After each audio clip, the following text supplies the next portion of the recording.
नमस्कार। आज है 18 जनवरी 2026 और आज हम बात करेंगे 18 जनवरी की जितने भी मोस्ट इम्पोर्टेंट करंट अफेयर बनते हैं उन सभी की।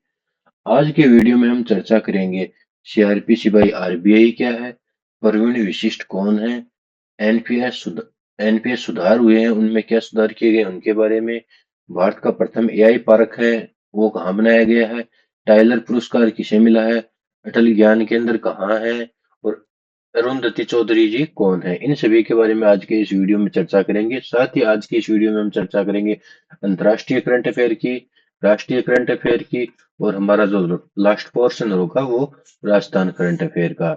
इसलिए बने रहिए इस वीडियो के साथ। राष्ट्रीय, अंतर्राष्ट्रीय और राज्य स्तरीय करंट अफेयर की जितने भी इम्पोर्टेंट इम्पोर्टेंट तो पॉइंट्स बनते हैं उन सभी के ऊपर बने रहने के लिए। तो चलिए बिना समय गवाए शुरू करते हैं आज का वीडियो। सबसे पहले हम बात करते हैं सीआरपीसी बाई आरबीआई क्या है। भाई आरबीआई क्या है दोस्तों? सीआरपीसी बाई आरबीआई है, यह जो भारतीय रिजर्व बैंक है उसने बैंकिंग शिकायत निवारण प्रणाली शुरू की है। दोस्तों दोस्तों आरबीआई ने बैंकिंग शिकायत एवं निवारण प्रणाली को सरल और पारदर्शी बनाने के लिए CrPC centralised receipt and processing centre की स्थापना की घोषणा की है, जो 1 जुलाई 2026 से लागू होगा। अब दोस्तों ये क्या होगा? तो दोस्तों जो बैंकिंग ओम्बुड्समैन स्कीम है, बैंकिंग ओम्बुड्समैन स्कीम है उसके तहत है जो सीआरपीसी जो स्कीम है उसको लॉन्च किया जाएगा, सीआरपीसी सेंटर को लॉन्च किया जाएगा। इसके अंदर जो विभिन्न प्रकार के चरण होंगे, जिस प्रकार आप ऑनलाइन ऑनलाइन और ऑफलाइन यानी मेल से और डाक से आप जो है अपनी जो आपकी जो शिकायत है उसको आरबीआई के पास पहुंचा सकते हो। बैंकिंग से संबंधित जितनी भी जो भी शिकायत है वो आप सीआरपीसी के तहत आरबीआई के पास पहुंचा सकते हो। बैंकिंग ओम्बुड्समैन उनके ऊपर जो निगरानी करेगा। इसलिए दोस्तों आरबीआई ने जो बैंकिंग क्षेत्र है उसमें एक महत्वपूर्ण सुधार किया है, जो 1 जुलाई 2026 से लागू होगा। यह आपके लिए बहुत ही महत्वपूर्ण बन जाता है। जो आरबीआई है उसका सीआरपीसी यानी बैंकिंग जो शिकायत निवारण निवारण प्रणाली है वो कब से लागू की जाएगी, तो ये आपको ध्यान रखना है। नेक्स्ट है आर्यन वर्सने कौन है। दोस्तों आर्यन वर्सने हैं जो शतरंज के ग्रैंड मास्टर हैं। दोस्तों आर्यन वर्सने है जो राष्ट्रीय राजधानी क्षेत्र दिल्ली से संबंध रखते हैं। इन्होंने दोस्तों आर्मेनिया में आयोजित अन, अंदा, अंदानिक जो चेस जो शतरंज टूर्नामेंट है वो जीतकर भारत के ये 92 शतरंज ग्रैंड मास्टर बने। अब दोस्तों आर्मेनिया की जो देश है वहां पे एक टूर्नामेंट आयोजित किया गया था, उसका क्या नाम था? अंदानिक मार्ग मार्ग मार्गयान मेमोरियल टूर्नामेंट। इस टूर्नामेंट में जो आर्यन वर्ष ने जो जो ग्रैंड मास्टर का खिताब हासिल किया और इसी के साथ ही 92वें ग्रैंड मास्टर बन गए हैं दिल्ली भारत के, और ये दिल्ली से इनका संबंध है। नेक्स्ट बात करते हैं दोस्तों प्रवीण विशिष्ट के बारे में। दोस्तों प्रवीण विशिष्ट कौन है? दोस्तों प्रवीण विशिष्ट है इनकी हाल ही में केंद्रीय सतर्कता आयोग जिसे हम सीवीसी के नाम से जानते हैं में सतर्कता आयुक्त के पद पर नियुक्त किया गया है। इनको सतर्कता आयुक्त के पद पर है जो प्रवीण विशिष्ट को नियुक्त किया गया है। अब दोस्तों इसमें एक कंफ्यूजन की बात यह है कि जो प्रवीण विशिष्ट है ये जो सतर्कता आयुक्त नियुक्ति है और जो केंद्रीय सतर्कता आयोग है सीवीसी के अध्यक्ष है उनका नाम भी प्रवीण है, परंतु उनका नाम क्या है? प्रवीण कुमार श्रीवास्तव। इसलिए आपको ध्यान में रखना है कि जो सीवीसी अध्यक्ष है वो है प्रवीण कुमार श्रीवास्तव, और जो सीवीसी की कार्य संरचना है इसकी 1+2 की कार्य संरचना है। एक इसमें अध्यक्ष होता है और दो इसके मेंबर होते हैं। अब दोस्तों एक मेंबर के पद पे किसकी नियुक्ति की गई है? दोस्तों प्रवीण वशिष्ठ की। और जो इसके प्रेसिडेंट कौन है, अध्यक्ष कौन है? प्रवीण कुमार श्रीवास्तव। और अभी एक पद है जो खाली पड़ा है, अभी इस पे किसी की नियुक्ति नहीं की गई है। यानी दो पद होते हैं उनमें से एक जो पद है उसके ऊपर प्रवीण विशिष्ट की नियुक्ति की गई है। जो अध्यक्ष है, प्रेसिडेंट है, वो है प्रवीण कुमार श्रीवास्तव, और एक पद खाली है। जब भी इसकी नियुक्ति की जाएगी या जो ये सदस्य पूर्ण सदस्य होंगे इसमें आपको दोबारा वीडियो के अंदर अवगत करा दिया जाएगा। अब दोस्तों सीवीसी के बारे में बात करें तो इसका कार्यकाल होता है 4 वर्ष या 65 वर्ष। मतलब या तो इनके कार्यकाल का जो है वो 93 और 4 वर्ष का हो जाए या फिर इनकी आयु 65 वर्ष हो जाए। यानी जो सदस्य है और जो अध्यक्ष है, इनकी आयु अगर 65 वर्ष हो गई तो ये इनका कार्यकाल समाप्त हो जाता है, ये अपने पद से हट जाते हैं, या इनको निरंतर सेवा देते हुए उस पद पर 4 वर्ष कंप्लीट हो जाए, और तो उनका जो कार्यकाल 4 वर्ष पूर्ण होने पे इनके पद से ये इनका पद खाली हो जाएगा या इनकी सेवाएं समाप्त हो जाएंगी। और दोस्तों, जो सीवीसी है उसे 2003 में वैधानिक दर्जा दिया गया था। इतनी चीजें आपको इस सीवीसी के बारे में और प्रमुख विशिष्ट के बारे में याद रखनी है। नेक्स्ट बात करते हैं एनपीएस सुधार। दोस्तों, एनपीएस क्या है? National pension scheme. दोस्तों, एनपीएस में सुधार के लिए एमएस साउ समिति का गठन किया गया है। दोस्तों, सबसे इम्पोर्टेंट क्या है दोस्तों? एमएस साउ समिति का संबंध किससे है? एनपीएस सुधार से। एनपीएस सुधार के लिए किस समिति का गठन किया गया? एमएस साउ समिति का।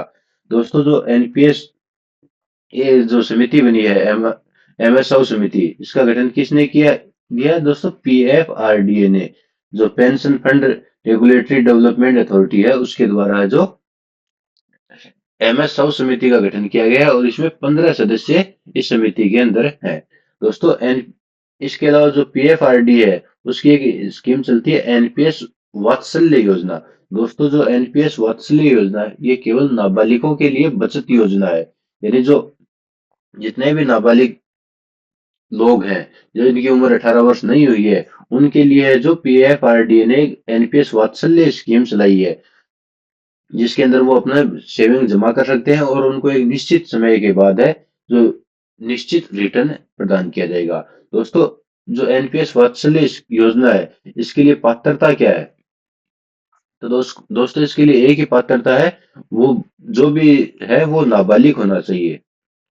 मतलब जो भी एनपीएस वात्सल्य योजना के अंदर अपना खाता खुलाना चाहता है, वो उसकी आयु 18 वर्ष से कम होनी चाहिए। अब दोस्तों, क्या ये जो एनपीएस वात्सल्य स्कीम है, ये केवल भारतीयों के लिए है? तो नहीं, ये दोस्तों एनआरआई, जो एनआरआई होते हैं, जिसे हम नॉन रेजिडेंट इंडियंस कहते हैं, जिनके पास भारत की नागरिकता तो है, परंतु वो भारत के बाहर निवास करते हैं, ओसीआई है, ओवरसीज सिटीजन ऑफ इंडिया है, और भारतीय नागरिक है, उन सभी के लिए जो एनपीएस वात्सल्य योजना शुरू की गई है। अब नेक्स्ट बात करते हैं दोस्तों, भारत का एआई पार्क। दोस्तों, तमिलनाडु में भारत का पहला एआई पार्क स्थापित किया जाएगा।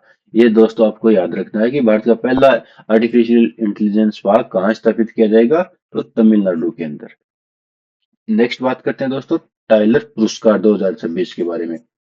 दोस्तों, ये टाइलर पुरस्कार है, ये पर्यावरण क्षेत्र में प्रदान किया जाता है। पर्यावरण क्षेत्र में जो उत्कृष्ट कार्य करते हैं उनके लिए प्रदान किया जाता है। और 2026 का टाइलर पुरस्कार किसे दिया गया दोस्तों? टेरी ह्यूजेस को। दोस्तों, किसे? टाइलर टेरी। इस प्रकार याद रख सकते, टाइलर किसे मिला? टेरी को। टाइलर टेरी, टाइलर टेरी, इस प्रकार से आप ये याद रख सकते हैं। नेक्स्ट बात करते हैं दोस्तों आज के प्रश्न की। दोस्तों, आज का प्रश्न आपका सामने है, श्री द्वारिका प्रसाद अग्रवाल सम्मान किसे दिया गया है? दोस्तों, जो ये राजस्थान से संबंधित प्रश्न है, जिसका हमने लास्ट वीडियो में चर्चा की थी, जिसकी इसका आंसर आपको, जो सही आंसर है उसका आपको कमेंट बॉक्स के अंदर बताना है। इसका सही आंसर क्या है? इसके ऑप्शन आपके सामने पीयूष मिश्रा, राजेश अग्रवाल, शत्रुजीत सिंह कपूर और प्रवीण कुमार। दोस्तों, इन सभी नामों की कल हमने लास्ट वीडियो में भी चर्चा की थी। ये जितने भी नाम हैं, इनकी सबकी हमने चर्चा की है। और जो श्री द्वारका प्रसाद अग्रवाल सम्मान दिया गया है, इसका राइट आंसर है, उसको आपको कमेंट बॉक्स के अंदर बताना है। इसके अलावा इस क्वेश्चन के बारे में आप जितना लिख सको उतना कमेंट बॉक्स के अंदर लिख के बताना है, ताकि आपका ज्यादा से ज्यादा रिवीजन हो। अब दोस्तों, बात करते हैं हम राजस्थान करंट अफेयर की।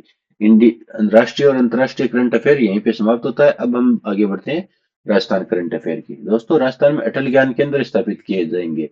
दोस्तों, ये कहाँ किए जाएंगे? तो दोस्तों, प्रत्येक ग्राम पंचायत स्तर पर है जो अटल ज्ञान केंद्रों की स्थापना की जाएगी। जो समुदायों के, जो स्थानीय समुदाय के लोग हैं, उनके लिए शिक्षा के मार्ग प्रशस्त करेंगे, उनको सूचनाएं उपलब्ध कराएंगे, और उनके जो सरकार से संबंधित विभिन्न कार्य हैं, वो एक ही स्थान पर पूर्ण करवाने का, जो स्थानीय स्तर पर जो सरकारी कार्य होते हैं, जैसे प्रिंसिपल से होता है, पटवारी से होता है, गिरदावर से होता है, उनको एक ही स्थान पे, एक ही छत के नीचे पूर्ण कराने के लिए इन अटल ज्ञान केंद्रों की स्थापना की जाएगी राजस्थान के प्रत्येक ग्राम पंचायत स्तर पर। सर दोस्तों, याद रखने वाली क्या बात है इसमें कि अटल ज्ञान केंद्रों की स्थापना कहाँ की जाएगी? इस प्रकार से आपके सामने क्वेश्चन आ सकता है, जिसमें आपके सामने ऑप्शन होंगे ग्राम पंचायत स्तर पर, ब्लॉक स्तर पर, राज्य स्तर पर या राष्ट्रीय स्तर पर। तो दोस्तों आपको क्या याद रखना है? ग्राम पंचायत स्तर पर। नेक्स्ट बात करते हैं दोस्तों रक्षिता राठौड़ के बारे में। दोस्तों नागौर की रक्षिता राठौड़ है भारतीय नौसेना में पहली तकनीकी महिला बन गई है। दोस्तों ये जो तकनीकी से जो नौसेना उसमें तकनीकी से संबंधित कार्य करने वाली जो पहली महिला कौन बनी है दोस्तों? रक्षिता राठौड़। और ये कहाँ से है दोस्तों? ये नागौर से है। नागौर की जो रक्षिता राठौड़ है वो भारतीय नौसेना में पहली तकनीकी अधिकारी या तकनीकी महिला अधिकारी बनी है। तो दोस्तों नेक्स्ट बात करते हैं दोस्तों, दो छोटे छोटे वन लाइनर क्वेश्चन है।